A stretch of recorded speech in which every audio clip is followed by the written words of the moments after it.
Knockout mama hii imekuwa ya tofauti sana.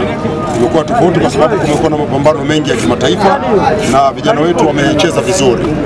Ujumbe wa mama kwa vijana, waendelee kushiriki michezo kwa sababu michezo ni ajira, michezo ni uchumi, michezo inatangaza nchi yetu. Wote mmeona hapa leo tulikuwa na mataifa zaidi ya 5. Walikuwepo Pakistani hapa, walikuwepo wa Ghana, walikuwepo wa Venezuela, walikuwepo wa kutoka India. Kwa hiyo tumekusanya mabondia kutoka nchi mbalimbali. Maana yake ni kwamba leo hii hizi nchi zote zitaizungumza Tanzania. Hii ni faida kubwa sana kwa nchi yetu. Lakini zaidi hapo vijana wote hao waliocheza ni ajira, wanapata fedha. Kwa hiyo tuna mabondia wazuri. Huyu ni mmoja wapo Juma, lakini wapo wengine wengi wanafanya vizuri na sisi tunasikia fahari kwamba vijana wetu wanajiongeza.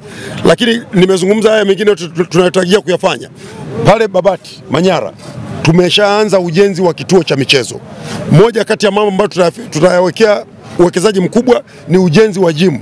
Tunataka tufike mahali ambapo hapa Dar es Salaam wachezaji wetu au mabondia wetu tutawawekea makocha, tutaweka kituo, atafanya mazoezi, ataandaliwa huko na walimu wake, lakini anapokaribia kwenda kwenye mashindano ya kimataifa, mpango wetu ni kwamba awe anakwenda kwenye kituo, atakutana na kocha wa taifa, atamcoach kumwandaa kwa ajili ya pambano la kimataifa analokwenda kufanya.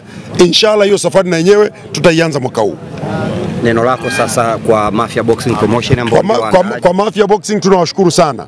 Hii michezo tunazungumza namna hii, sisi serikali kazi yetu ni kuandaa tu mazingira, lakini wanaokwenda kutekeleza ni wadau mbalimbali. Mafia Boxing ni mmoja wapo. Wamefanya kitu kikubwa, uwekezaji huu ni mkubwa sana. Na wote mnaona kinachofanyika, tunaomba na wengine wengi wajitokeze wafanye hivi. Asante sana. Asante.